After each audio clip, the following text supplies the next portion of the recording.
Now, those who have been on this channel long enough will remember or will know that I've always said, guys, just take it easy on our Kikuyu brethren, our Kikuyu brothers and sisters. Yes? And many may have wondered why I always say this. Many have wondered why I'm so sympathetic to the house of Mumbi. Yes? Even when we see what is unfolding in the country. Many have wondered about this. Well, you will not have to wonder anymore after this recording, because in this recording I hit the nail on the head. I spill the beans. I tell you the entire truth of the situation. Yes? And my appeal to all Kenyans is that we need to be patient. We need to have understanding for our Kikuyu brethren. Yes? Just like when somebody gets sick, yeah? If a person gets sick and they stop eating, you don't get annoyed at them. Why are you not eating? And you start, you start getting upset and you start getting mad and you start going against them. They cannot eat because they are sick. Okay? And this is exactly the same situation we have here. Anyway, on to it right away. Now, many Kenyans will remember Reverend John Gatu, yeah, Presbyterian Church of East Africa. Very, very prominent Kenyan. One of the great sons of Kenya. Okay? Of course, he came from the house of Mumbi, hailed from the house of Mumbi. He was a Kikuyu. Okay? Unfortunately, Reverend John Gatu has passed on. But before he passed on for a long time, for a number of years, this pastor or reverend had one mission in life. And that mission in life is that he had a pet subject he kept on talking about. He made appeals, he did what. And this was concerning the Jomo Kenyatta odds. Now, the Reverend Gatu was a spiritual person, and we have a lot of spiritual people. And my message to the spiritual people today, men of God, you will be judged by God if you don't stand up and speak the truth. Tell Kenyans. Yeah? It is very important you communicate to Kenyans so that Kenyans understand the spiritual aspect of what is happening in our country. Apart from being a respectable member of the church, the Reverend John Gatu was at a very advanced stage when he started making this campaign. Yeah, he was over his 80s, definitely well over his 80s, yeah?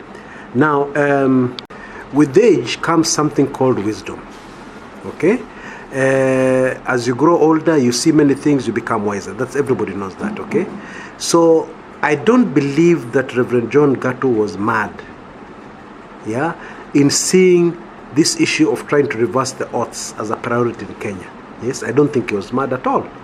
These odds taken before many of us were born are the crux of our tribal problem in Kenya. Okay, that's so important, I have to repeat it. These oaths that were taken during the Jomo Kenyatta administration are at the very center. They're the main point, they're the cornerstone, the crux of the tribal problem we have in Kenya today that is threatening our country. Believe it or not, they're the reason why a very educated person with a string of degrees, very intelligent, can reason out very complex other problems, solve very complex other problems. But when it comes to anything to do with their community, all their knowledge, all their brains, all their thinking, all their intelligence, all their smartness is thrown out of the window, and they lean back to tribe. It is the reason. It is not their fault. It is the fault of the oath. It is the fault of those people who decided that the community must take oaths in order to protect a presidency, in order to protect an administration. It's really as simple as that. So next time your friend who happens to belong to the house of Mumbi starts talking nonsense or starts saying things which don't make any sense, yeah, be patient. It is not them talking, it is the oath talking. Okay? Now, I'll very quickly try and explain what an oath is and the impact an oath has. Because oaths are in our Holy Bible. Yes, that is where they originally came from. Oaths are in the Bible and they have a meaning, they have an impact, very strong impact. Okay? And I believe it is very important for all of us Kenyans to understand what oaths are. And even more important, the devastating damage they can have on a society. Now, even if you're not aware that an oath was taken, let me just say this very quickly. Even if you're not aware that an oath was taken, there's actually a sign that is very easy to see, very easy to tell, especially in a political situation, where you'll be able to know an oath here must have been taken. Okay, and I'll give you an example. I'll give you the perfect example which applies to us here in Kenya. Now, shortly after the 1969 oaths, yes, I've done this in another recording. I've recorded how those oaths were taken and why. I've relied very heavily on Reverend John Gatt, who was there, and was in fact called to the president's Ichoweri home, Jomo Kenyatta at Gatundu, and he was asked to take the oath. Of course, he refused. What followed was terror for his family. His members were kidnapped when he was not there, when he had gone overseas on a trip, and they were forced to take the oath, etc., etc. I won't repeat that, yeah? But shortly after those Jomo Kenyatta oaths were taken, what happened in Kenya? What followed was a lot of bloodletting, yeah?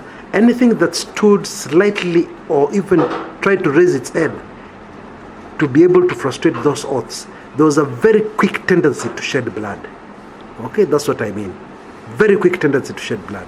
Because immediately after those 1969 oaths, what happened? There was the assassination of Tom Mboya. There was the assassination of Agwings Godek. Yes. There was the killing of so many people in Luo Nyanza. Yeah, in October. I've covered that in another recording. Yes. Up to today, it is still a state secret how many people were killed in Kisumu when President Jomo Kenyatta went there. Yeah. On what was to be his last visit in that particular area. Okay, now I'm already being signaled. I see I've run out of my time. No worries, just catch part 2 of this recording, where we'll talk about another oath that has been taken in Kenya very recently and the results we have seen in bloodletting. Just make sure you catch that, because this is a very important topic. You know the drill. Look out for that link on the top left hand corner. Click on it and you'll be on part 2. If the link is not there, just be a bit patient. Maybe I'm still cooking I'm still preparing that particular video. Within 30 minutes or so, if you come back, you'll find it there. This is yours truly, Chris Kumekucha. See you there in a bit.